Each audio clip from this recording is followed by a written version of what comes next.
Hi guys! So ngayon, 40 days vlog is papakita ko sa inyo yung mga ilang behind the scene namin dito.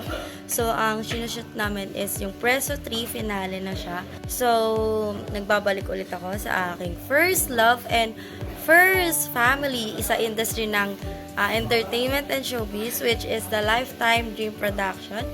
So ayun, day 2 na ng aming shoot and dito nga kami sa Batangas. So, kahapon, hindi ko kasi na-videohan kahapon yung mga ganap at yung pagpunta namin dito.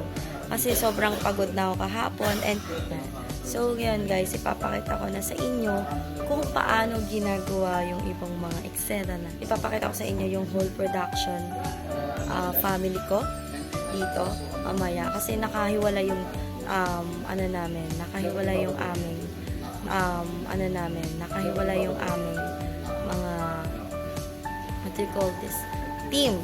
So, may unit 1, may unit 2, and ibang mga actors yung nandun. So, ganun din dito sa unit namin.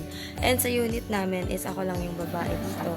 And kasama ko dito yung aking daddy-daddy sila Daddy Davao, si Taptan. And nandito din si Vincent and Vindrigo, JC Tan, Kevin, Sagra, Kim, tapos yung iba pang mga production staff namin dito. Yung behind the scene ng fighting scene nila. So, let's go! Let's go! Bye-bye! Bye-bye! Bye-bye! Biglang yung sa likod niya. Tapos, parang yun, publishing na lang nabiglang panay. Dit.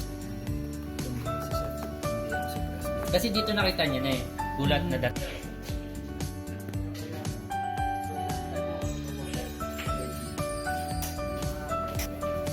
Hi! Vlog ko. Wow! Ah. Yan, sabi mo, Jel.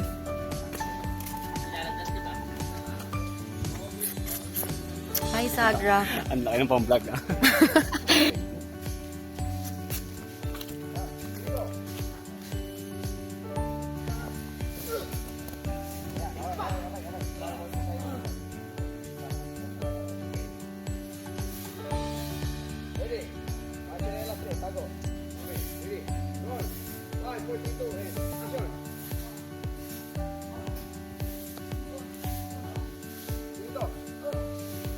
Saan kayo pupunta?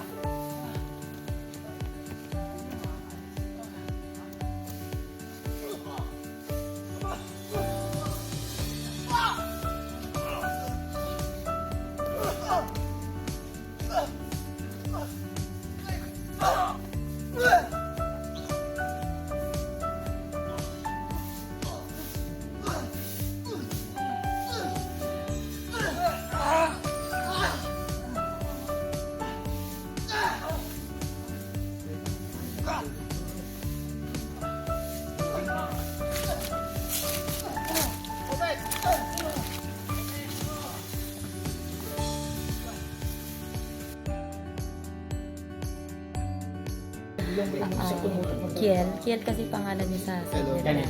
I-suspense yun. So, ang ginagawa namin ngayon, nag-i-script ready kami bago ituloy yung Cut na establish mismong na. eksena. Pero tapos na eksena niya. So, ang eksena na lang dito is video yung mga behind the scenes. Sa day 2 pa ako kasi day 1 pa lang. Nakatutok pa. Pero nandito ka na. Pero nakapula na siya si Chef Nan. Nakatutok. Kala ko ng mga Escape ko na to.